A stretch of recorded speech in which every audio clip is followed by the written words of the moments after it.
तो ये भी ई टू दी पावर एक्स रहा, और फिर यहाँ रखा तो ई टू दी पावर 0, तो ये 1 हो गया। अब यहाँ पे देख रहे हैं कि हर बार वैल्यू 1 आ रही है, तो इसका मतलब पैटर्न फिक्स हो गया कि इसका मतलब हर बार ही क्या मिलेगा 1। उसके बाद यहाँ पे सब वैल्यू रखी गई, तो एफ एक्स की जगह ई की पावर एक्स, ये एफ 0 का मतलब कितना हो गया 1, और ये x अपॉन फैक्टोरियल 1, फिर इसकी जगह वैल्यू रखी गई 1, फिर अगला वाला एक्स स्क्वायर अपॉन फैक्टोरियल 2, ये भी क्या है 1, और ऐसे ये चलता चला गया। तो इसीलिए e की पावर x का एक्सपेंशन ये लिखा गया। तो इस तरीके से सारे एक्सपेंशन किससे निकाले गए हैं? मैक्लॉरिन सीरीज से। इसमें किसी भी चीज़ का हम लोग जो है एक्सपेंशन कर सकते हैं, ठीक है। तो यहाँ तक तो ये बात हुई। अब इसके बाद फिर आती बात हम लोग की क्या, एक रूल और जिसको हम लोग बोलते हैं एल हॉस्पिटल रूल, तो वो देखते हैं, इसको नोट करेंगे। तो नेक्स्ट अब एल हॉस्पिटल रूल जब हम लोग बात करेंगे तो ये क्या चीज़ है, इसका काम है कि कभी कभी जो है इसको अप्लाई कर देने से कैलकुलेशन जो हो जाती है वो हमारी आसान हो जाती है। क्या है कि यहाँ पर limit x tends to a f x upon g x, ये होता है। जैसे हमने बोला कि कभी कभी आसान होती है, ये ना कोई सोचे कि हमेशा आसान होती है, कभी कभी मुश्किल भी कर देता है। तो छोटे क्वेश्चनों में तो हम बोल देते हैं कि इसको लगा लो, लेकिन जहाँ अच्छे लेवल के क्वेश्चन आते हैं इसको बिल्कुल मना करते हैं कि इसको मत इस्तेमाल करो। तो ये क्या कहते हैं कि सबसे पहले जब हमें कोई क्वेश्चन मिलेगा, क्या मिलेगा, क्वेश्चन मिलेगा, तो हम इसमें लिमिट पुट करेंगे। अच्छा, लिमिट पुट करने के बाद ये एफ ऑफ ए और नीचे क्या बन गया है, जी ऑफ ए, ये वैल्यू मिलेगी। अब यहाँ पे हमारे पास 3 तरीके की वैल्यू होगी। एक बात और मैं तुम्हारा क्लियर कर देता हूँ कि जैसा कि हम लोगों ने ग्राफ में देखा था, क्या देखा था अभी, कि ग्राफ में जब होल बन गया है तो उस केस में y की वैल्यू कैसे निकालें, ये जानने के लिए ही तो हम लोगों ने लिमिट पढ़ी थी। तो अब ग्राफ में तो होल बन गया ये तो हम लोग जानते हैं, लेकिन क्वेश्चन में कोई होल बना हुआ थोड़ी मिलेगा।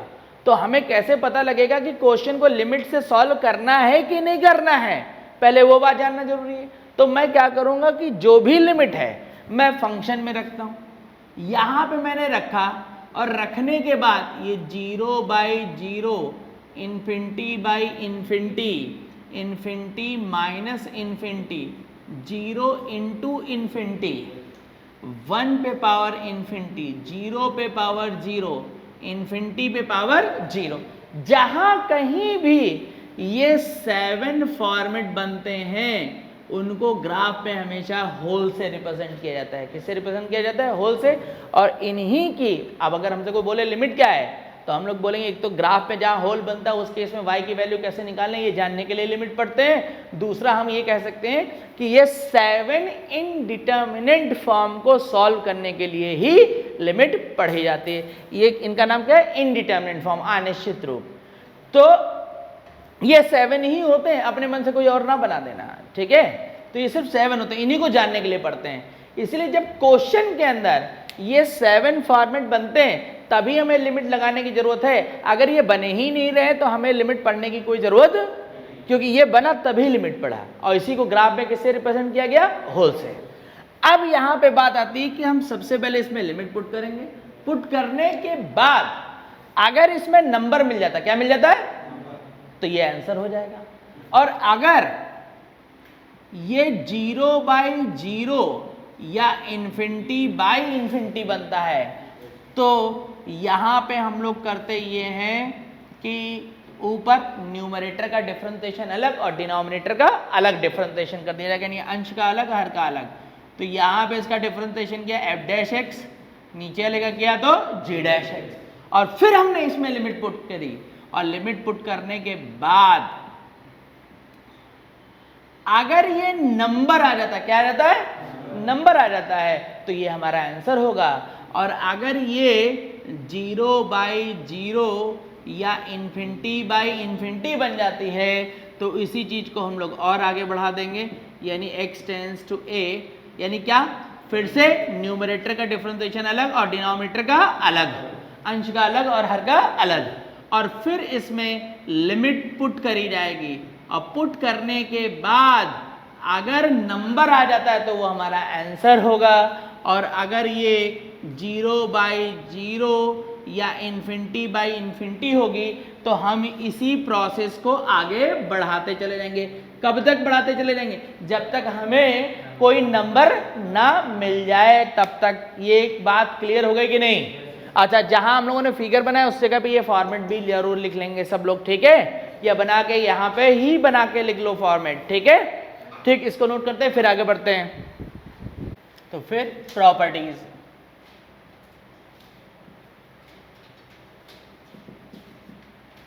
तो first limit x tends to x tends to 0 sine x upon x, तो इसका वैल्यू क्या होता है? 1 होता है। Limit x tends to 0 sine x upon x, जो हम लिखेंगे वही प्रॉपर्टीज है, अपने मन से कोई नहीं बनाओगे, ठीक है? अब यहां पे अगर हम लोग बोलें कि कैसे ये 1 है, तो देखो इधर limit x tends to 0 sine x upon x, तो हमें जैसे क्वेश्चन मिला, देखो यही एक्चुअल में मैं इसलिए इसको भी और बता रहा हूं कि इसको प्रूव करने के तरीके ज्योमेट्री भी रहता है, लेकिन हम ज्योमेट्री पे नहीं जा रहे हैं, हम लोग मेन कॉन्सेप्ट पे काम कर रहे हैं। किस पे? क्वेश्चन की सॉल्विंग पे। तो अगर मुझे कोई क्वेश्चन लिमिट का मिल रहा है तो मुझे सॉल्विंग करते समय किन बातों का ध्यान रखना है वही मैं पहले बता रहा हूँ। तो जैसे मुझे इसकी लिमिट निकालनी है तो सबसे पहले मैं क्या करूँगा? चेक करूँगा, लिमिट हम सीधे पुट कर देंगे। अब जैसे मैंने पुट किया तो साइन 0 की वैल्यू क्या है? 0, और नीचे तो 0/0 बन गया। और जब 0/0 बन गया तो हमें पता है कि अगर 0/0 या इन्फिनिटी बनता है तो मैं उस पर एल हॉस्पिटल लगा सकता हूं। तो मैंने क्या किया,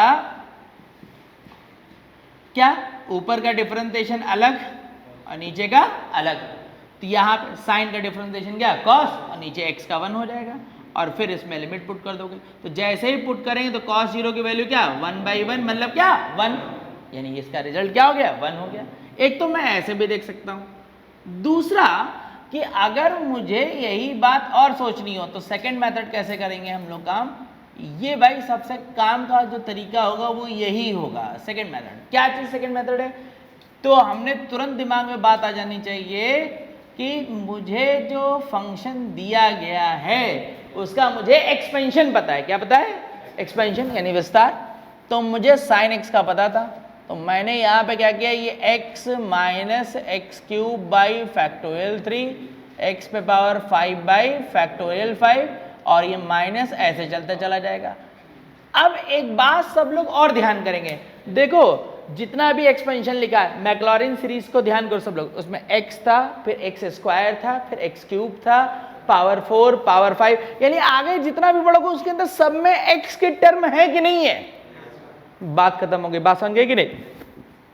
अब मैं यहां से देख रहा हूं कि न्यूमरेटर से मैं x कॉमन कर सकता था, तो ये 1 माइनस x³ 3 x पे पावर 4/5 दिस और अपॉन x³, ये कैंसिल हो जाएगा, और कैंसिल हो जाने के बाद फिर अब जितने भी टर्म बचे उनमें मैं इसमें लिमिट रख दूंगा। जब लिमिट रखूंगा तो आगे के जितने टर्म में सब में x है कि नहीं है? तो खाली क्या बचेगा? x एक बचा और बाकी की जगह वैल्यू रखी, तो आगे सारे टर्म 0 बनते चले गए कि नहीं? तो ये क्या बचा? 1। बात समझ में आई कि नहीं आई? तो इसीलिए limit x tends to 0 sine x upon x, इसका वैल्यू क्या हो गया? 1। कोई प्रॉब्लम इसमें? नोट करेंगे फिर आगे बढ़ते हैं। फिर second properties, limit x tends to 0 tan x upon x, इसका वैल्यू भी 1 होगा। और सेम वही प्रोसेस की हम लगा सकते हैं, फार्मूला भी लगा सकते हैं और क्या कहते हैं कि एल हॉस्पिटल भी लगा सकते हैं और एक्सपेंशन। तीसरा limit x tends to 0 1 minus cos x upon x², इसका वैल्यू 1/2 होता है। फोर्थ, ये तो बात हुई हमारी ट्रिग्नोमेट्री की।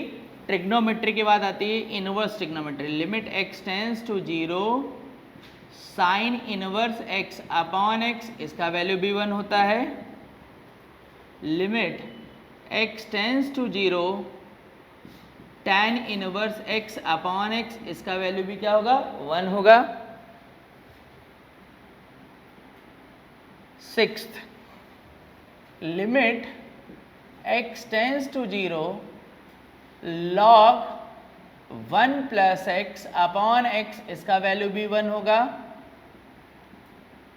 Limit x tends to 0 e to the power x minus 1 upon x, इसका वैल्यू भी क्या होता है? 1 होता है। फिर उसके बाद 8th limit x tends to 0 a to the power x minus 1 upon x, a क्या है? वही कांस्टेंट, तो इसका वैल्यू होता है log a,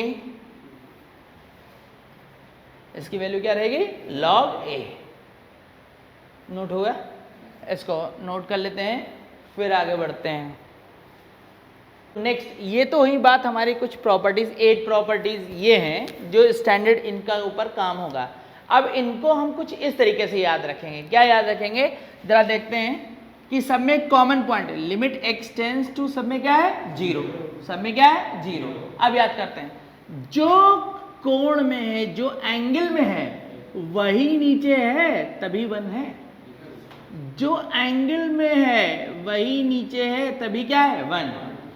जो कोण में, उसी का यहाँ पे क्या है? स्क्वायर, तभी क्या है? 1। जो यहाँ पर है वही यहाँ पर है तभी क्या है? 1। जो यहाँ पर है वही यहाँ पर है तभी क्या है? 1। हमेशा नहीं है 1। उसके बाद यहाँ पे देखो 1 प्लस के बाद जो लिखा है, या 1 के बाद जो लिखा है वही नीचे लिखा प्लस एक्स, तो नीचे भी क्या? Plus x.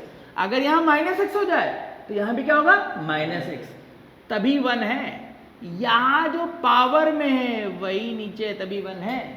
जो यहाँ पावर में है वही यहाँ है तभी क्या है? लॉग है, हमेशा नहीं है। अब इस बात का फायदा क्या हुआ? फायदा ये हुआ कि हम यहाँ से इन्हीं का एक जनरलाइज फॉर्म लिखने वाले हैं। असल में हम लोग क्या करते हैं कि जब स्कूलिंग करते हैं तो उस समय केवल यही पार्ट याद रखते हैं जिसमें लिमिट x टेंस टू 0 चल रही हो। ऐसा थोड़ी कि हमेशा 0 ही चले, कुछ बदल जाए तो क्या करोगे? तो जब कुछ बदल जाएगा तो क्या करेंगे हम लोग, वही जानने जा रहे हैं। तो पहला, number 1, limit x tends to a sine f x upon f x लिखा होगा, तभी आंसर क्या होगा? 1। लेकिन रुको रुको, क्या रुकना है? रुकना ये है कि जो यहां वही यहां है तभी 1 है, ऐसा नहीं है। एक बात और भी है, इसको जब यहां पुट करोगे तो यहां 0 बनेगा कि नहीं? भाई ये 0 बना था, नीचे 0 बना था, तभी तो 0/0 बना था। तो यानी कि ये लिमिट यहां पुट करने पे क्या दिखना चाहिए? 0। तो इसलिए ये लिमिट जब मैं इसमें पुट करूंगा तो पुट करते ही ये रिजल्ट क्या बनना चाहिए? 0। अगर ये 0 नहीं बन रहा है तो मैं ये कभी भी अप्लाई नहीं कर सकता हूं। बात समझ गया कि नहीं? ये एक सभी में क्या होगी? कॉमन कंडीशन होगी। Second, limit x tends to a tan fx upon fx, तो इसका रिजल्ट भी 1 है। Third, limit x tends to a 1 minus cos fx, और जो लिखा है उसी का स्क्वायर, तो आंसर कितना है? 1/2। ये कॉस लिखा है भाई। Fourth, limit x tends to a sine inverse fx, तो नीचे भी क्या लिखा हुआ है? fx, तभी 1 है। Limit x tends to a tan inverse fx, तो नीचे भी क्या है? fx, तो भी ये क्या है? 1 है। उसके बाद sixth, limit x tends to a log 1 plus fx, तो नीचे भी क्या है? fx, तो इसका रिजल्ट क्या है? 1। Limit x tends to a e to the power fx minus 1 upon fx, तो क्या है? 1। 8th, limit x tends to a, यहां कैपिटल A लिखे दे रहा हूं मैं, अपॉन fx, तो इसका रिजल्ट क्या है? log a। ये प्रॉपर्टीज हम लोग को ध्यान रखनी पड़ेंगी। इसके अलावा इन सब में ध्यान रखना, कॉमन पार्ट क्या? f ऑफ a का वैल्यू क्या है? 0। तभी ये वैलिड है, अदरवाइज ये वैलिड नहीं है। ये बात हम सब लोग ध्यान रखेंगे। ये तो सब नोट हो चुका है इधर वाला।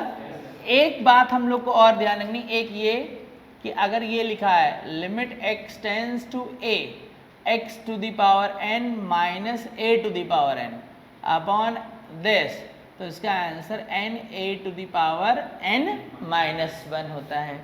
दूसरा limit x tends to 0 1 plus x whole to the power n minus 1 upon x, तो इसका आंसर 1 होगा। ये दो बातें हम लोग को और ध्यान रखनी है, तब जाके। अब ये प्रॉपर्टीज़ का काम खत्म हो गया है, और ये जो दूसरी प्रॉपर्टीज़ थी ये इसी का क्या था, जनरलाइज फॉर्म था। तो यहाँ तक पहले अब इसको नोट करेंगे, इसके आगे फिर देखते हैं। तो नेक्स्ट हम लोग को जो क्वेश्चन अभी यूज करना है, बेसिक वाला काम हम लोग का कंप्लीट हो गए। अब यहाँ से हम लोग जो स्टार्ट करेंगे वो क्या स्टार्ट करेंगे, क्वेश्चन। तो जब क्वेश्चन के बारे में हम लोग बात करेंगे तो सबसे पहले ये ध्यान रखेंगे, भले ही क्वेश्चन हमें सॉल्व करने का यहाँ दूसरा तरीका क्यों ना पता हो, हम लोग नहीं करेंगे। अभी जितना भी क्वेश्चन हम लोग करेंगे वो सिर्फ और सिर्फ किससे करेंगे, एक्सपेंशन से। यूज ऑफ एक्सपेंशन है होगा यहाँ पर। तो सबसे पहले जैसे ही क्वेश्चन हमें लिमिट का मिलता है तो हम लोग क्या करेंगे, लिमिट का क्वेश्चन सॉल्व करना शुरू कर देंगे? नहीं, सबसे पहले ये चेक करेंगे कि ये इनडिटर्मिनेट फॉर्म है कि नहीं है। तो मैंने यहाँ पे लिमिट पुट कर दी। लिमिट जैसे ही पुट करेंगे तो ये क्या बनेगा, साइन 0, नीचे भी 0 0, तो कुल मिला के क्या रहेगा, 0/0। और 0/0 हमने देखा तो तुरंत हमारे दिमाग में बात आ जानी चाहिए कि मुझे क्या करना होगा, सबसे पहले इसका एक्सपेंशन। ठीक, अब तरीका भले दूसरा हो सकता है लेकिन मैं लगाऊंगा नहीं। तो साइन x का एक्सपेंशन हम लोग को बहुत अच्छे से पता है। साइन x का एक्सपेंशन हमने लास्ट क्लास में सीखा था। क्या था, यहाँ से x माइनस, पन्ना नहीं पलटो, ये पूरा ऐसे चलता चला जाएगा। अच्छा, हम लोग सीख क्या रहे हैं, हम लोग एक बात और ध्यान रखेंगे, एक्सपेंशन में पावर तो ये हमेशा बढ़ती जाएगी, कभी खत्म होगा क्या, नहीं होगा। तो मुझे ध्यान ये रखना है, एक्सपेंशन अगर मुझे करना है तो कितना करना है। तो हम लोग ध्यान ये रखेंगे कि जब न्यूमरेटर में एक्सपेंशन करना है, कहाँ करना है, न्यूमरेटर में, तो नीचे का डिग्री देख लेंगे। जितना डिग्री लिखा है उतनी ही डिग्री पे वो आंसर देगा। लेकिन हम लोग क्लास में शुरुआती क्वेश्चन है समझने के लिए, तो जितनी डिग्री लिखी उससे 1 डिग्री ज़्यादा लिख लेंगे। और जब 1 डिग्री ज़्यादा लिख लेंगे तो वो वहाँ पर क्या हमारा रिप्रेजेंट करेगा, एक्सपेंशन। तो यहाँ से जो साइन x हो जाएगा ये x माइनस x³ / 3 x पे power 5/5 minus up to infinity minus x upon x³। और अब यहाँ से देख रहे हैं ये x से x कैंसिल हो जाएगा। ये टाइप 1 है, हम लोग सॉल्व कर रहे हैं जिससे एक्सपेंशन से। अब यहाँ से जो हमारे पास बच रहा है उसमें क्या बच रहा है, ये ऊपर से क्या x³ क्या हो जाएगा, कॉमन हो जाएगा कि नहीं। तो सबसे हमने x³ कॉमन कर लिया, तो ब्रैकेट में क्या बचेगा, -1/2। यहाँ क्या बच जाएगा, x² / 5। फिर हम लोगों ने एक बात और ध्यान करी थी कि जितना भी हमने प्रमोद क्या, जितना भी एक्सपेंशन बढ़ा है सब में पावर क्या होती जा रही, बढ़ती चली जा रही है कि नहीं। तो यानी कि आगे के जितने भी टर्म होंगे उन सब में क्या रिप्रेजेंट होगा, एक्स वाला टर्म तो होगा ही होगा। तो इस वजह से जब मैं यहाँ पे लिमिट रखूंगा, ये कट गया, तो जब लिमिट रखूंगा तो आगे के सारे टर्म मिलते हुए क्या चले जाएंगे, 0। तो इसलिए क्या बचेगा, -1/3। इसके प्लेस पे क्या हो गया, 0। तो बचा कितना, -1/6। बात ये समझ में आई पहले क्वेश्चन की, तो इसको नोट करेंगे। फिर आगे बढ़ते हैं हम लोग अगले क्वेश्चन के लिए। यहाँ पर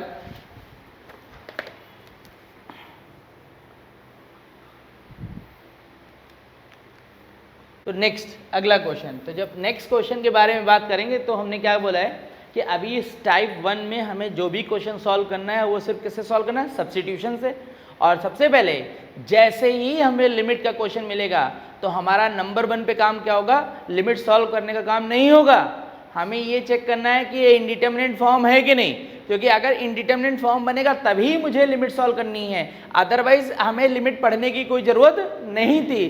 तो मैंने यहाँ लिमिट पुट करी, और जैसे यहाँ लिमिट पुट करी तो साइन 0 बन जाएगा, ये भी 0 बन गया बेटा, ये भी 0 बन गया। तो ये क्या हो गया, 0, और नीचे भी x के 0 रखेंगे तो ये भी क्या आ जाएगा, 0/0।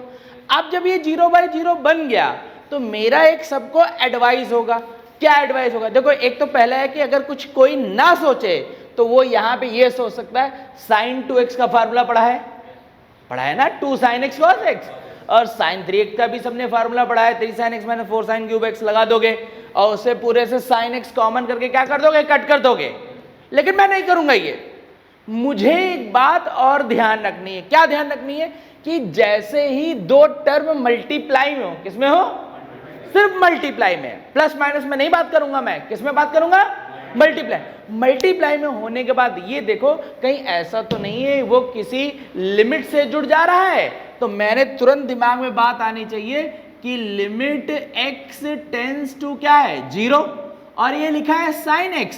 तो हमने पिछली क्लास में पढ़ा था कि limit x tends to 0 sin x upon x, इसकी वैल्यू क्या होती है? 1। तो इसकी वैल्यू क्या आ जाती है? 1। और जैसे मैंने यहाँ पे बात करी तो तुरंत हम लोग के दिमाग में बात आ जानी चाहिए क्या? ठीक है, तो तुरंत दिमाग में बात आनी चाहिए कि साइन x के अपॉन में x होगा तभी तो 1 होगा। तो मैंने तुरंत क्या किया कि यहाँ पे एक x लगा दिया और इनटू में x लगा दिया। कोई फर्क पड़ा क्या?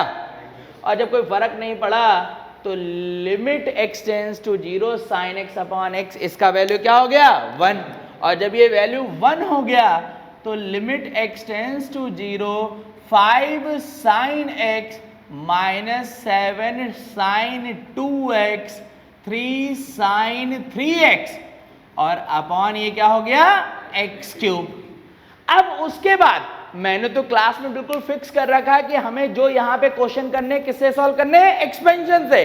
अब जब एक्सपेंशन की बात आएगी तो एक बात और सब लोग सीखेंगे, और वो बात ये है कि साइन x का एक्सपेंशन पता है तो साइन 2x का कैसे करोगे? साइन 3x का कैसे करोगे?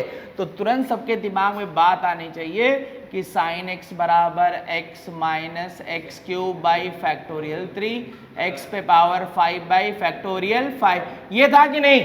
तो मुझे साइन 2x और साइन 3x में कैसे करूंगा? तो मैं तुरंत दिमाग में बात आ जाएगी कि मैं x को बदल दूंगा किससे? 2x से। और जब यहां पे लिखा होगा 3x तो मैं x को बदल दूंगा किससे? 3x से। ऐसे किया जाएगा। और आखिरी बात मैंने ये समझाई है कि एक्सपेंशन मुझे करना है तो कितना करना है? तो मैंने तुरंत बताया है कि अगर मुझे न्यूमरेटर में एक्सपेंशन करना है तो मैं डिनोमिनेटर की डिग्री देख लूंगा। जितनी डिग्री होगी आंसर वही टर्म देगा। आंसर कौन सा टर्म देगा? जैसे यहां नीचे कितना आ गया? x क्यूब, तो ऊपर जो x क्यूब वाला टर्म होगा आंसर तो वही देगा। लेकिन क्योंकि शुरुआती क्वेश्चन है हम लोग समझ रहे हैं, इसलिए मैं 1 डिग्री क्या लिख दे रहा हूं? ज्यादा लिख दे रहा हूं। अदरवाइज मुझे लिखने की कोई जरूरत नहीं है। ठीक है, तो मैंने यहां पे क्या किया? लिमिट x टेंस टू 0 5 और x minus x cube by factorial 3 और x पे power 5 by factorial 5 up to this minus, फिर ये 2x minus 2x whole cube upon factorial 3 plus 2x power 5 by factorial 5 up to infinity और plus 3। यहाँ से क्या आएगा? 3x minus 3x whole cube upon factorial 3x power 5 by factorial 5 minus up to infinity. और मेरा ये लिखने के बाद मेरे दिमाग में बात चलनी चाहिए जो मुझे बिल्कुल सही से सॉल्व करना है वो टर्म है x पे पावर 3, क्योंकि उसके बाद के टर्म तो क्या हो जाते हैं? लिमिट पुट करने के बाद क्या हो गए? वो रिमूव हो गए। ठीक है, तो अब ये तो चूंकि सबको पता है इसलिए इसको मैं हटा दे रहा हूं और अब यहां पे पूरी एक बार में ये सभी सॉल्व करेंगे। देख लो, सबसे पहले हम लोग x वाले टर्म को एक साथ कर रहे हैं। यहां x है, यहां है, यहां है। चलो चेक करते हैं। तो सबसे पहले क्या मिलेगा? बोलो 5। ये अंदर जाएगा तो माइनस कितना आ जाएगा? 14। ये यहां जाएगा तो कितना आ जाएगा? 9 और ये x बाहर आ जाएगा। अब पूरा फोकस किसके ऊपर होगा? x क्यूब, कि कहीं इसमें गलती ना होने पाए। Bracket start, minus 5 upon factorial 3। दूसरे वाले से कितना आएगा? बोलो, ये देखो माइनस है तो यहां गया प्लस हो गया और ये 2 पे पावर 3 तो मिलकर कितना हो गया? 8 हो गया कि नहीं? तो कितना हुआ बोलो सब लोग? 1 मिनट लिख दे रहा हूं वरना बाद में रिवीजन में कहीं भूल ना जाओ। अपॉन फैक्टोरियल 3 और अब ये यहां से आएगा, ये कितना होगा? बोलो भाई ये 3 पे पावर 3 है और ये भी 3 जाएगा तो कितना आ जाएगा 3 to the power 4 upon factorial 3 और ये पावर 3 हो गई। बस इसके ऊपर की जो पावर है मुझे इनको सॉल्व करने की कोई जरूरत नहीं है। क्यों नहीं है जरा ध्यान दो। ये सारे देखो 9 5 14 हो गया कि नहीं, कट गया कि नहीं, और उसके बाद तुम कॉमन क्या करोगे, एक्स क्यूब कॉमन करोगे कि नहीं, तो आगे के टर्म में एक्स वाले टर्म बने रहेंगे कि नहीं बने रहेंगे। और यानी कि यहां से इसके आगे वाले टर्म में मिलता क्या, पावर 5 मिलती कि नहीं मिलती, बोलो। तो इसका मतलब ये हुआ कि आगे की टर्म में तो मिले रहेंगे टर्म, ये पूरा कट जाएगा कि नहीं कट जाएगा। और अब यहां से limit x tends to 0, x cube ये कॉमन हो चुका है और ये कितना आ जाएगा -5 + 56 और ये 81 81 बाई फैक्टोरियल 3 ये बचेगा। और इसके आगे टर्म में स्क्वायर और आगे जितने भी टर्मों के सब में एक्स वाला टर्म बचा रहेगा कि नहीं बचा रहेगा। और अपॉन में ये हो गया एक्स क्यूब, ये कट जाएगा कि नहीं कट जाएगा। अब मैं लिमिट पुट करूंगा तो आगे के सारे टर्म क्या हो जाएंगे 0 हो जाएंगे कि नहीं हो जाएंगे। और अब यहां पे हमारे पास कितना बचेगा माइनस ये कितना 51 और 81 बाई फैक्टोरियल 3 आएगा कि नहीं आएगा। और ये कितनी वैल्यू आ गई माइनस, तो कितना आ गया -5। कोई प्रॉब्लम इसमें कैलकुलेशन में, इसको नोट करेंगे फिर इसके आगे बढ़ते हैं हम लोग। अगला क्वेश्चन नेक्स्ट। अब नेक्स्ट क्वेश्चन जो लिखा हुआ है ये limit x tends to 0 1 + x whole की पावर 1/x माइनस दिस। सबसे पहले चेक करते हैं फॉर्मेट कौन सा है, तो जरा फॉर्मेट चेक करो। यहां जैसे ही रखोगे तो ये तो 0 बन जाएगा बेटा, और ये क्या है e, और ये क्या है, तो यहां पर limit x tends to 0 1 + x whole पे पावर ये कितना है 1/x। ठीक, तो अब अगर इसको ऐसे सीधे चेक करोगे तो ये 1 पे पावर इन्फिनिटी है कि नहीं, बोलो। अरे x के प्लेस पे बेटा 0 रखा तो ये 1 बन गया, और ये 1/0 तो क्या हो गया इन्फिनिटी, 1 पे पावर क्या इन्फिनिटी। तो इसको सॉल्व कैसे करोगे, तो जरा सोचो बात। इस पूरी बात को अगर मैं लिखना चाहूँ e की power limit x tends to 0 log 1 + x whole पे पावर 1/x लिख सकता हूँ कि नहीं। क्यों लिख सकता हूँ, क्योंकि e की पावर log fx इस पूरे का जो रिजल्ट होता है वो क्या होता है fx, तो इस वजह से मैंने इसको ऐसे लिख दिया। अब इसके बाद जरा सब लोग देखो तो यहाँ से क्या आ जाएगा 1/x आगे आ जाएगा कि नहीं आ जाएगा। और अब इसको मैं सही करके लिख लेता हूं, तो ये क्या हो गया limit x tends to 0 log 1 + x upon x। और अब जरा सब लोग ध्यान करो, limit x tends to 0 log 1 + x upon x, ये तो प्रॉपर्टीज थी कि नहीं थी, और इसका रिजल्ट क्या था 1। तो यहां पे जो आ गया ये क्या बचा e, और चूंकि देख रहे इसका रिजल्ट e है तो ये e -e, और ये तो 0 था, तो यानी है क्या ये 0/0। लेकिन मैंने अभी सबको फिक्स कर रखा है कि मुझे जो क्वेश्चन सॉल्व करना है किससे करना है, एक्सपेंशन से करना है। इस वजह से मैं इसको एक्सपेंशन से करूंगा। और जैसे ही ये बात दिमाग में आई तो तुरंत याद करो, हमने पिछले उसमें लिखा था 1 + x होल पे पावर 1/x का स्पेशल एक्सपेंशन लिखा था कि नहीं। तो यहां से अगर मुझे इसको सॉल्व करना होगा तो मैं इसका एक्सपेंशन क्या था e1 - x अपॉन 2 + 11/24 x² - 7/16 x³ up to infinity. और फिर आगे -e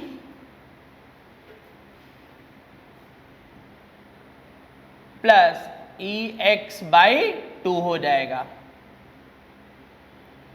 और अपॉन x²। अब जरा यहां से ब्रैकेट ओपन कर लेता हूं मैं, तो जैसे ही बेटा मैं ब्रैकेट ओपन करूंगा तो ये e - ex/2 plus 11/24 ex² - 7/16 x³ into e up to infinity -e, और अपॉन क्या हो जाएगा x²। ये से कट जाएगा, ये से कट जाएगा कि नहीं। और अब देखेंगे तो पूरे से x² क्या हो जाएगा कॉमन, तो मैंने यहां से x² क्या कर लिया कॉमन, तो बचेगा कितना 11/24 e और आगे के टर्म में फिर सबको पता है कि आगे के जितने टर्म होंगे सब में क्या आता रहेगा x, और नीचे क्या हो गया x स्क्वायर कट जाएगा और लिमिट रखेंगे तो आगे चूंकि सारे टर्म में क्या है x है, इसलिए लिमिट पुट होने का आगे की वैल्यू क्या हो जाएगी 0। तो 11/24 आगे के सारे टर्म क्या हो चुके हैं 0, तो 11/24 ई इसका आंसर आ जाएगा। अच्छा ये चूंकि प्रीवियस ईयर में देखोगे तो ये क्वेश्चन आईआईटी में आया हुआ क्वेश्चन है, मेंस में भी आया हुआ क्वेश्चन है। अब हमको एक्सपेंशन याद है, इस वजह से क्वेश्चन इतना आसान बन गया है। अदरवाइज उनके सोल्यूशन जब देखोगे PYQ के, तो इनका सोल्यूशन लिमिट को फिर इसको सॉल्व करने में बहुत कॉम्प्लेक्स मेथड है, तो बहुत बड़ी कैलकुलेशन होती है। एक्सपेंशन हमेशा याद रखो, एक्सपेंशन हमेशा कैलकुलेशन को क्या करेगा, आसान करेगा। ठीक है, इसको नोट करते हैं, फिर नेक्स्ट क्वेश्चन और करते हैं। नेक्स्ट एक और लास्ट क्वेश्चन हम लोग देखते हैं। यहाँ पर सबसे पहले लिमिट चेक करी, लिमिट जब चेक करी बेटा तो यहाँ 0 रखा, तो tan इनवर्स 0 की वैल्यू क्या है 0, साइन इनवर्स 0 की वैल्यू क्या 0, और साइन 0 तो 0 होता ही है, तो ये 0/0 हो गया। फिर मैंने कहा एक्सपेंशन लगाने के लिए हमें पावर पता होनी चाहिए, कितनी पावर तक करना है। अगर न्यूमरेटर में करना है तो डिनोमिनेटर से डिग्री देखो, डिनोमिनेटर में करना है तो यहाँ से अभी डिग्री पता नहीं चल रही थी, और जब डिग्री पता नहीं चल रही तो सबके दिमाग में एक बात चलनी चाहिए, कहीं ऐसा तो कोई टर्म नहीं है मल्टीप्लाई वाला, प्लस माइनस में नहीं देखोगे, किस में नहीं देखोगे, मल्टीप्लाई में सिंगल टर्म, ये दो ही जगह देखोगे, कहीं नहीं, उसमें कहीं कोई प्रॉपर्टीज तो नहीं बन रही है। तो मेरे दिमाग में बात ये आई कि इसमें थी लिमिट x टेंड्स टू 0 और साथ में क्या था साइन, तो मेरे दिमाग में बात आई कि limit x tends to 0 sine x upon x क्या होता है 1।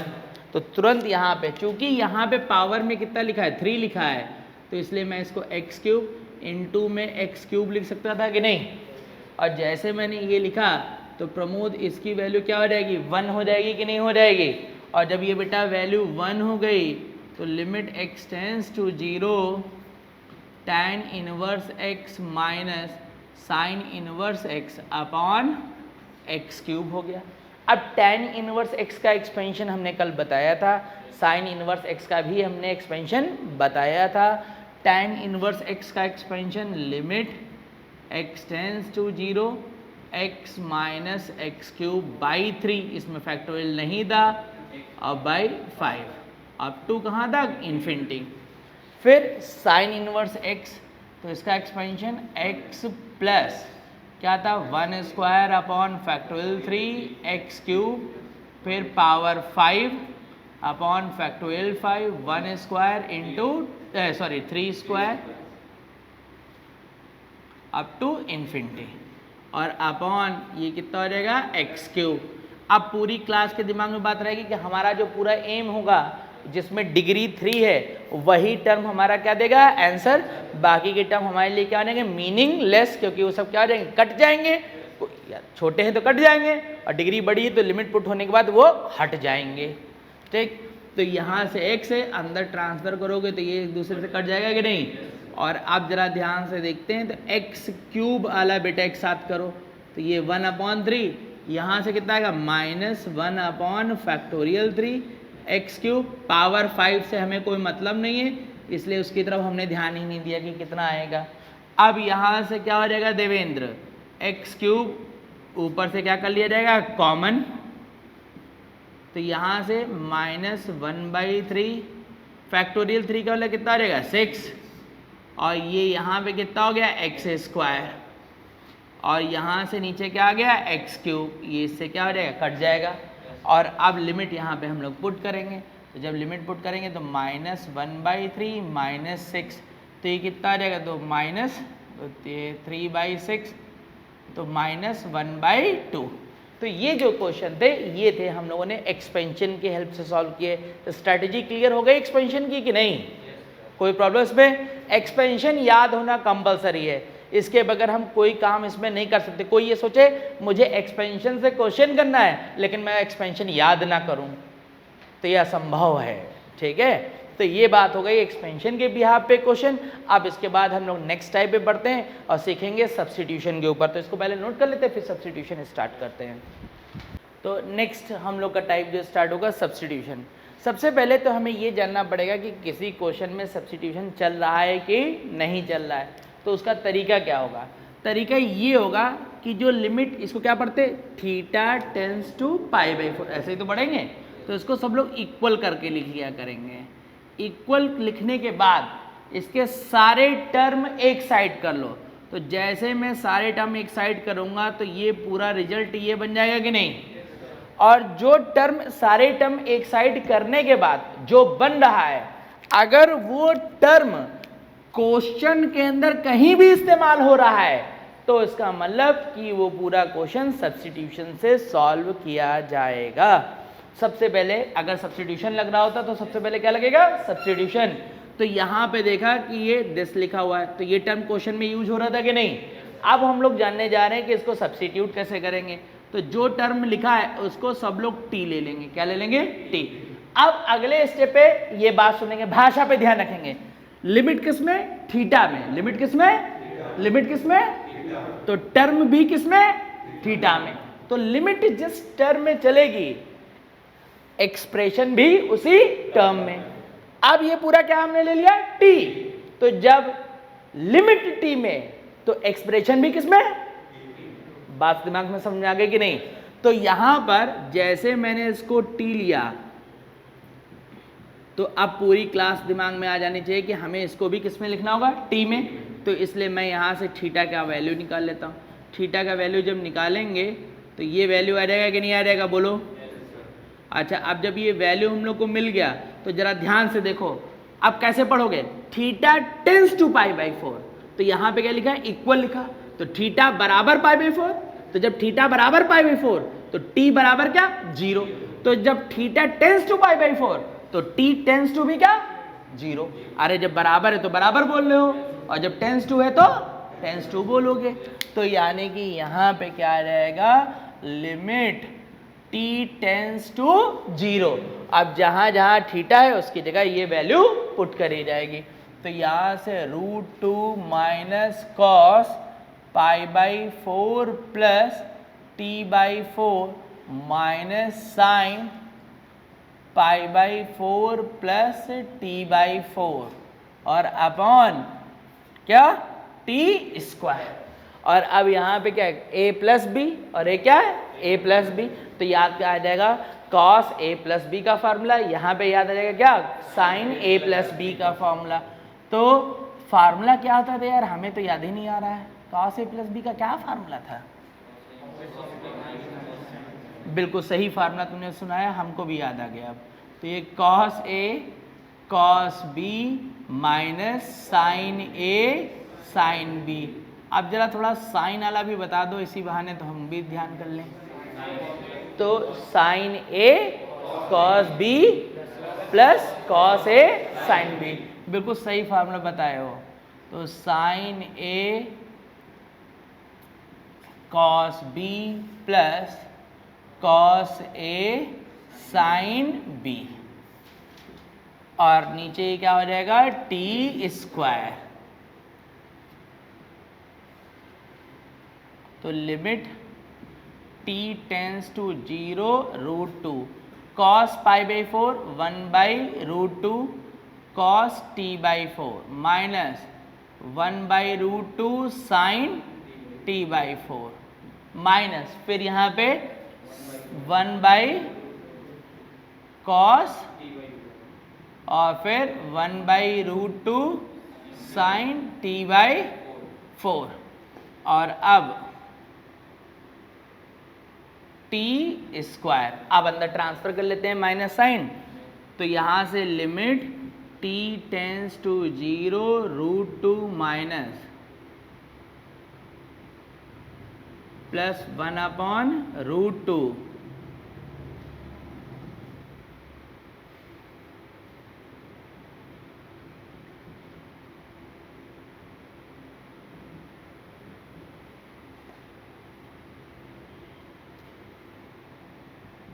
और ये प्लस का है और ये क्या, माइनस का। और ये दोनों अब जुड़ जाएंगे कि नहीं जुड़ जाएंगे, तो कितना आएगा, -1 बाई √2 और -1 बाई √2 मिलके सिर्फ और सिर्फ क्या बन जाएगा, √2 बन जाएगा कि नहीं। और ये रूट, इस लाइन में तो कोई किसी को प्रॉब्लम नहीं, अरे ये जुड़ जाएगा ना, तो 2 अपॉन क्या बन जाएगा, √2। तो फाइनली √2 हो जाएगा ना। और अब यहाँ से दिस और अपॉन ये कितना हो गया टी स्क्वायर। और अब रूट 2 को मैं क्या करके कॉमन करके क्या कर सकता हूँ, हटा सकता हूँ, क्योंकि कांस्टेंट नंबर को लिमिट से बाहर निकाला जा सकता है। तो यहाँ से क्या हो जाएगा, limit t tends to 0 1 minus this. और जैसे मैंने ये लिखा तो तुरंत क्लास में एक बात और याद आनी चाहिए, और वो बात ये थी कि हमने एक प्रॉपर्टीज और पढ़ी थी, लिमिट, हाँ बिल्कुल सही बोल लो, limit x tends to 0 cos x upon x square. तो इसका रिजल्ट क्या होता है 1/2। और इस बात को हम लोगों ने कैसे सीखा था, क्यों भाई प्रेम, को हमने सीखा था कि जो भी एंगल में लिखा है, जो भी कोण में लिखा है, उसी का स्क्वायर नीचे लिखा है। तो यहाँ पे हम लोग को ध्यान आया कि एंगल में क्या लिखा हुआ है t/4, और t/4 का स्क्वायर करोगे तो कितना आएगा तनिष्क, अरे t/4 का स्क्वायर करेंगे तो कितना आएगा नैन, t²/16। तो t² तो यहाँ पर है, 16 नहीं है, इसलिए 16 से ऊपर नीचे क्या हो जाएगा मल्टीप्लाई। और अब ये पूरी वैल्यू किसके बराबर हो जाएगी 1/2। तो ये √2 इंटू 1/2 इंटू दिस, और ये से काट दोगे तो ये आ जाएगा कि नहीं, तो 1/√this। ये इसका क्या हो गया आंसर। तो सब्स्टिट्यूशन की कंडीशन इतनी समझ में आई, इसको नोट करेंगे, इसके बाद सब्स्टिट्यूशन में हम लोग फिर नेक्स्ट क्वेश्चन लिखते हैं, नोट करिए। तो नेक्स्ट क्वेश्चन देखते हैं। तो सबसे पहले फिर चेक करते हैं कि क्या यहाँ पर प्रॉपर्टीज लगेगी, तो चेक कर लेते हैं। सारे टर्म एक साइड कर लेंगे, ये हो गया, और इसको अगर देखना चाहे तो ये π-2x बराबर क्या हो गया 0, और π-2x इस क्वेश्चन में इस्तेमाल हो रहा है। तो इसका मतलब कि यहाँ पे जो क्वेश्चन सॉल्व होगा उसमें हम लोग का सब्स्टिट्यूशन यूज होगा। तो यहाँ से इस पूरी वैल्यू को हम लोग क्या ले लेंगे t, और जब t ले लेंगे तो क्या हमने बोला लिमिट x में तो टर्म x में, तो जब लिमिट t में तो टर्म भी किसमें, तो इसका मतलब कि यहां से मुझे x की वैल्यू निकालनी पड़ेगी किसके टर्म में, t के। तो ये 2x बराबर π-t, x बराबर π/2 माइनस t/2। और चूंकि इस वैल्यू को पूरा t लिया है, तो जब x बराबर π/2 तो t बराबर क्या हो रहा है 0। तो जब x टेंस टू π/2 तो t टेंस टू क्या 0। तो limit t tends to 0 cot π/2 minus t/2 minus cos π/2 minus t/2 upon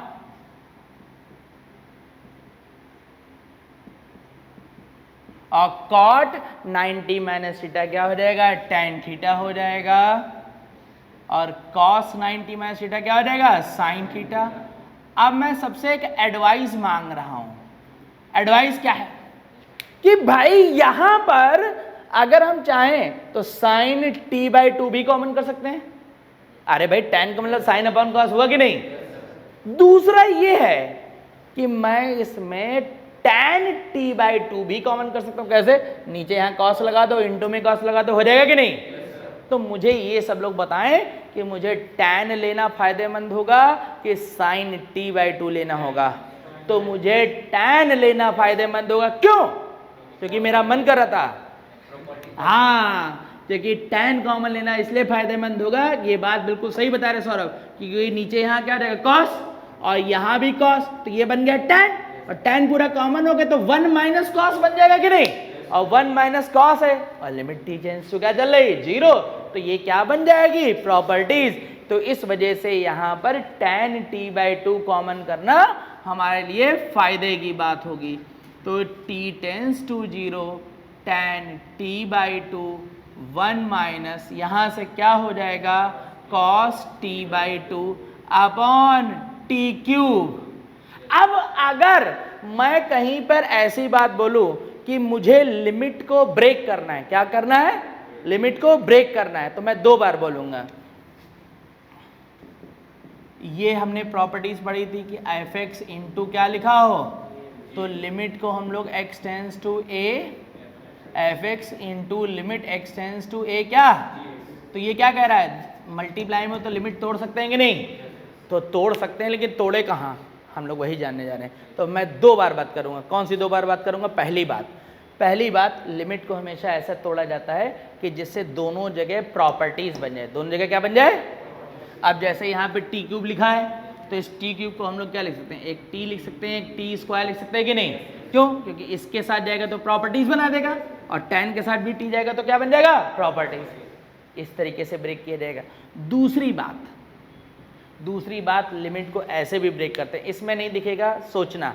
हम सब लोग क्या करते हैं कि जो भी लिमिट टेंस टू चल रही है, अगर प्रॉपर्टीज नहीं बनना तो ये सोचना लिमिट पुट करो, और लिमिट पुट करने के बाद जिससे 0 या इन्फिनिटी मिल रहा हो, जिससे क्या मिल रहा हो?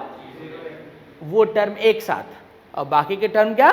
एक साथ, और उसके बाद लिमिट को इससे ब्रेक कर दो, तब वहां दूसरा यहाँ पे ब्रेक किया जाता है। ठीक है? या तो दोनों जगह प्रॉपर्टीज बने, नहीं तो जहां से 0 बन रहा है या जिससे क्या बन रहा है? इन्फिनिटी, उनको एक साथ और बाकी सबको एक साथ, ऐसा किया जाता है। तो चूंकि यहाँ प्रॉपर्टीज बन रही है इसलिए लिमिट को यहाँ इसे ब्रेक कर दिया जाएगा।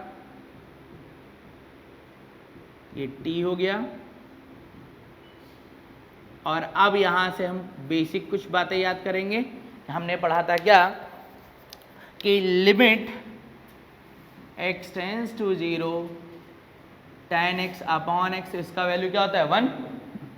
लेकिन ये भी पढ़ाया था जो एंगल में होगा वही अपॉन होगा तभी होगा। तो यहाँ एंगल में कितना है बेटा? t/2, तो इसलिए नीचे भी यहाँ क्या होना चाहिए? t/2। कोई प्रॉब्लम इसमें? कोई डाउट इसमें तिवारी जी? और जब कोई डाउट नहीं है तो इस वजह से इसकी वैल्यू क्या हो जाएगी? 1। इसकी वजह से नहीं होगी, प्रॉपर्टीज की वजह से होगी भाई। ठीक है? तो यहाँ पे कितना लिखा? t/2, और t/2 का स्क्वायर करोगे प्रमोद तो कितना बनेगा? t²/4। तो यहाँ से इसको बैलेंस करने के लिए हो जाएगा, और जैसे ये देखा तो इसकी वैल्यू भी कितनी होती है? 1/2। तो यहाँ पे अब मैं वैल्यू पुट कर देता हूँ, तो ये रिजल्ट 1, ये 1/2, और ये तो नीचे एक 4 था ही था, तो कुल मिला के इसका आंसर कितना आया? 1/8। तो सब्स्टिट्यूशन के लिए क्या कंडीशन होनी चाहिए? बात समझ में आ गई? मेन कंडीशन क्या है? एक जो भी टेंस टू लिखा है इसको इक्वल कर दो, सारे टर्म एक साइड कर दो, और वो टर्म अगर कहीं क्वेश्चन में यूज हो रहा है तो हमें इस क्वेश्चन को किससे सॉल्व करना है? सब्स्टिट्यूशन से। मेरी बात खत्म हो गई। इस क्वेश्चन को नोट करेंगे, फिर आगे और बढ़ते हैं। ये एक 1 तो ये लिखा है, ये इसका वैल्यू क्या है? एक 1/2, ये तो 1 हो गया, एक 1/2, और इसका वैल्यू भी कितना है? 1/2, और ये तो 5/4 था, तो इसको सही कर लेना, तो ये 16 हो जाएगा। ठीक है? अब बस नेक्स्ट क्वेश्चन देखते हैं। तो नेक्स्ट क्वेश्चन, तो ये x टेंस टू क्या है? पाई इक्वल टू लिख दिया गया, सारे टर्म से कर लिए गए। तो देख रहे ये जो टर्म इन्वॉल्व हो रहा है ये क्वेश्चन में इन्वॉल्व हो रहा है, तो ये t बराबर कितना हो गया? Pi minus x। तो ये x बराबर कितना हो गया बेटा? Pi minus T. और अब यहाँ से लिमिट चल जाएगी, तो लिमिट t टेंस टू क्या? 0 √2 plus cos pi minus T minus 1 upon t²। तो लिमिट t टेंस टू 0 और कॉस पाई माइनस थीटा क्या हो जाएगा? Minus cos theta minus 1 upon t²।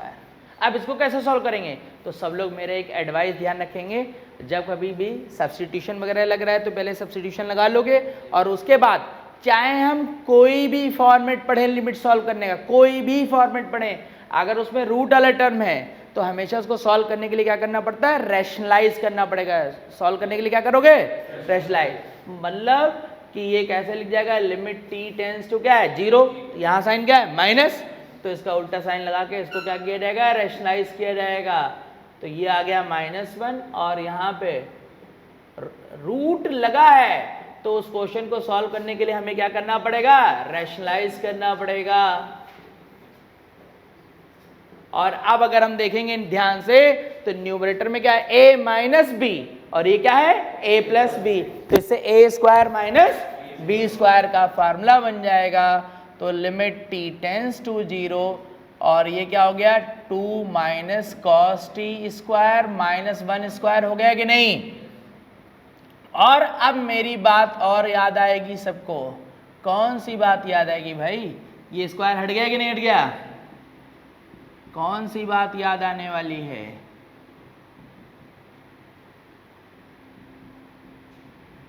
ये आया कि नहीं आ गया? तो ये कितना हो जाएगा सीधे limit t tends to 0 1 minus cos t upon t square. तो मेरी बात सबको ये याद आएगी, हमने अभी सबको बोला था कि लिमिट को फिर क्या करना पड़ेगा, ब्रेक करना पड़ेगा। और लिमिट को जब ब्रेक करना है तो या तो दोनों जगह क्या बननी होगी, प्रॉपर्टीज, या फिर हमने कहा था जीरो जिससे मिल रहा हो वो टर्म एक साथ और बाकी के टर्म क्या एक साथ। और तीसरी बात, अगर कभी भी रैशनलाइज करो, क्या कर रहे हो, तो हमेशा जो रैशनलाइज करके जो अकेला टर्म बचेगा वो हमेशा कांस्टेंट नंबर ही देगा। वो हमेशा क्या देगा, वो कभी जीरो इन्फिनिटी नहीं देगा। तो तुम यहाँ पे ध्यान से देखो तो क्या हो रहा है, ध्यान से देखना, t की जगह जीरो रखो, इसमें t की जगह जैसे जीरो रखोगे तो क्या मिलेगा, cos जीरो। cos जीरो की वैल्यू क्या हुई 1, 1 प्लस 1 कितना 2, मिल गया फाइनाइट नंबर की नहीं। और यहाँ पे देखो, ये देखो प्रॉपर्टीज बन गई कि नहीं। अब इस बात को लोग ऐसे ही याद रख सकते हैं कि हमने क्या बोला था, जीरो जिससे मिल रहा हो उसको एक साथ और बाकी सबको क्या। आप देखो कैसे ये बात, यहाँ t रखो, cos t कितना हुआ जीरो, cos 0 1 होता है, 1 माइनस 1 क्या जीरो, और नीचे भी क्या, इनको एक साथ और बाकी सबको क्या। या तो ऐसे ही याद रखो और इसको ऐसे ही याद रखो तो ज़्यादा अच्छा है, क्योंकि रूट में ये हमेशा कैसा, दूसरा वाला जो रूट होता है वो हमेशा कैसा नंबर देगा, एक निश्चित नंबर दे जाएगा, एक फाइनाइट नंबर दे जाएगा, ठीक है। और अब इसको हम लोग यहाँ से लिमिट को ब्रेक कर लेंगे, तो ये आ गया 1 माइनस कॉस टी अपॉन क्या टी स्क्वायर, और limit t tends to 0 1 upon, ये आ गया, इसकी वैल्यू कितनी हो गई 1/2। और यहाँ पर और सब लोग एक बात बिल्कुल अपनी गांठ बांध लेंगे, क्या बांध लेंगे, कि रूट का क्वेश्चन जैसे ही दिखेगा तो हमें इसको क्या करना है, सॉल्व करने के लिए रैशनलाइज, इसके अलावा किसी के दिमाग में कोई दूसरी बात नहीं आनी चाहिए।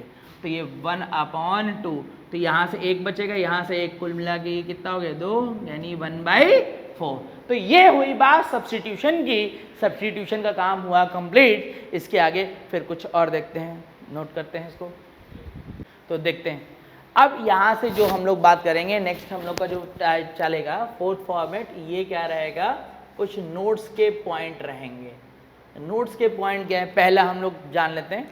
देखो हम लोगों ने लिमिट के लिए ये पढ़ा है कि जब किसी भी फंक्शन की लिमिट एग्जिस्ट करेगी तो उसकी राइट हैंड साइड और लेफ्ट हैंड साइड क्या होनी चाहिए, बराबर। लेकिन इतनी देर में जितनी भी हमने पढ़ाई करी उन क्वेश्चनों में कभी भी ना तो मैंने राइट हैंड लिमिट निकाली है और ना ही क्या, और सॉल्व करके निकाल दिया, आंसर बोला। ऐसा क्यों, अब उसका रीजन सुनते हैं। तो वो ऐसा इसलिए है कि हम लोगों ने जितने भी फंक्शन अभी तक पढ़े हैं, ठीक है, ये जितने भी क्वेश्चन सॉल्व किए हैं, उन सभी क्वेश्चनों में जो फिगर होता था वो ऐसा होता था कि अगर किसी पॉइंट पे भी मैं लिमिट निकालूं तो उसके राइट और लेफ्ट के ग्राफ में कोई चेंज नहीं होता है। जैसे भाई साइन एक्स का तुमने किया, तो अब साइन एक्स का अगर मैं ग्राफ देखूं तो साइन एक्स के चाहे राइट में देखो चाहे क्या लेफ्ट, एक ही तो फिगर है। क्या फंक्शन का नेचर बदल रहा है, नहीं बदल रहा है। ये चाहे इस पॉइंट के इधर चलो तो भी y बराबर साइन एक्स है, इसके इधर चलो तो भी y बराबर क्या है, साइन एक्स। लेकिन अगर मैं ऐसा कर दूं, क्या ग्रेटेस्ट इंटीजर लगा दिया मैंने, अब जब ग्रेटेस्ट इंटीजर लगा दिया तो इसका याद करो इसका ग्राफ कैसे था। यहां पे जब चल रहे थे तो ये y बराबर 0 था, इसके ऊपर चल गए थे तो y बराबर क्या था 1। अब मैं यहां पे देख रहा हूं, अगर मैं 1 पे चेक करूं, कहां पे चेक करूं, तो अगर मैं राइट जाता हूं तो y की वैल्यू, लेफ्ट में जाता हूं तो क्या y की वैल्यू दोनों साइड बराबर है।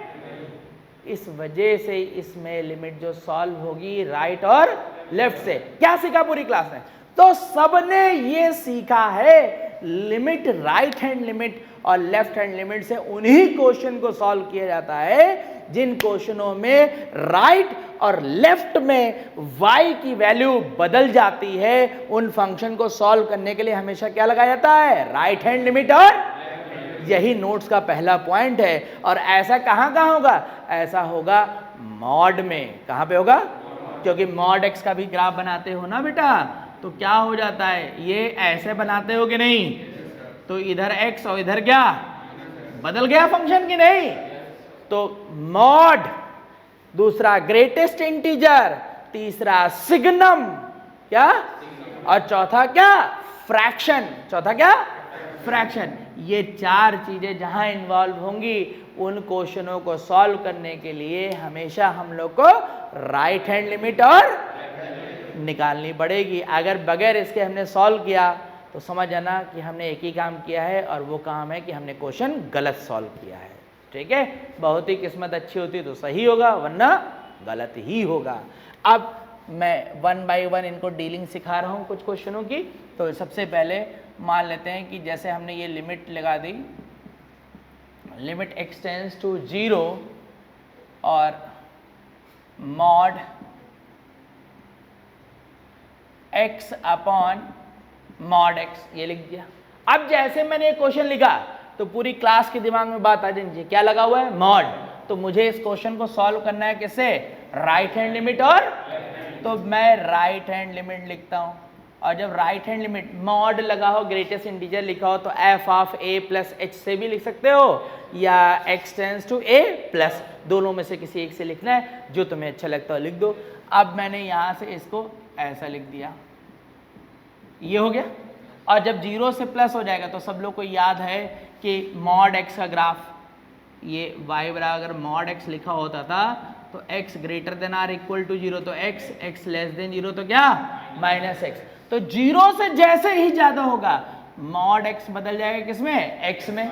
और अब ये कैंसिल हो गया तो क्या बचा, 1। तो इसका रिजल्ट जो आ गया वो कितना आ गया, 1। और अब मैं इसमें लेफ्ट हैंड लिमिट निकालता हूँ, तो limit x tends to 0 minus x upon कितना आ जाएगा, माइनस x, कट जाएगा तो क्या आ गया, -1। तो मैं यहाँ पे देख रहा हूँ कि राइट हैंड लिमिट बराबर नहीं है किसके, तो लिमिट जो हो गई वो क्या हो गई, डज नॉट एग्जिस्ट। बात ये हमको समझ में आ चुकी है। अब मैं यहीं से लिखता हूँ दूसरा क्वेश्चन। मैं एक बार फिर से ध्यान दिला देता हूँ, मॉड लगेगा, फ्रैक्शन लगेगा, सिग्नम लगेगा और ग्रेटेस्ट इंटीजर लगेगा। चार जहाँ लगेंगे, लिमिट किससे सॉल्व करनी, राइट और, बगैर इसके सॉल्व नहीं करना है। अब जैसे मैंने सेकंड क्वेश्चन ये लिखा है कि limit x tends to 0 root over 1 minus cos 2x upon x। Limit जैसे ही मिलेगी तो सबसे पहले सब लोग क्या चेक करेंगे कि ये फॉर्मेट कौन सा है।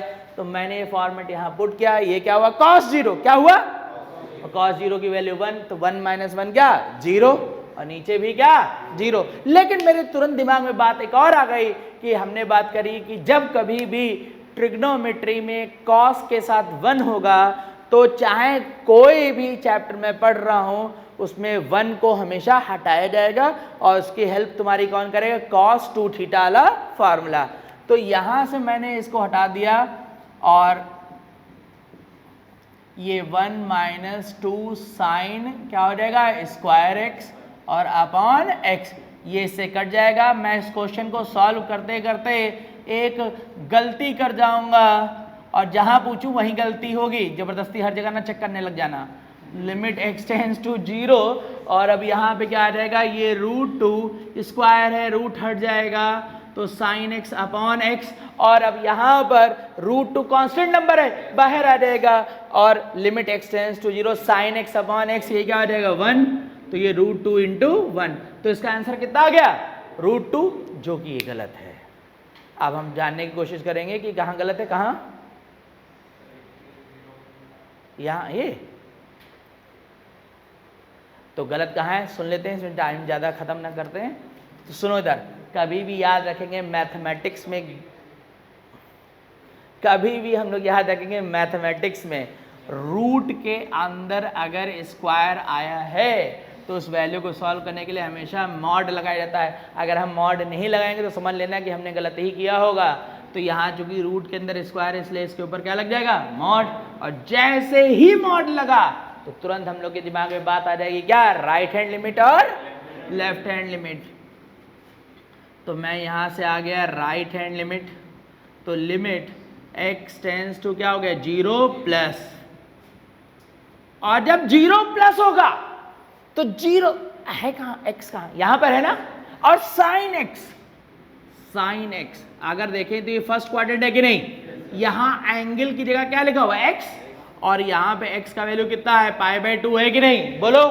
तो जैसे तुमने देखा कि 0 से थोड़ा सा ज्यादा, 0 से क्या, और 0 से थोड़ा सा ज्यादा तो मैं फर्स्ट क्वाड्रेंट में बना रहूंगा कि नहीं, क्या बना रहूंगा, और फर्स्ट क्वाड्रेंट में रहूंगा तो अंदर वाली वैल्यू कैसी है, पॉजिटिव है कि नहीं, अंदर वाली वैल्यू कैसी है, और जब पॉजिटिव है तो इसलिए मॉड साइन एक्स जो बच गया वो सिर्फ क्या बच गया, साइन एक्स, क्योंकि मॉड में जब पढ़ते हैं जब x ग्रेटर देन 0, x क्या है, तो वो x आ जाता है।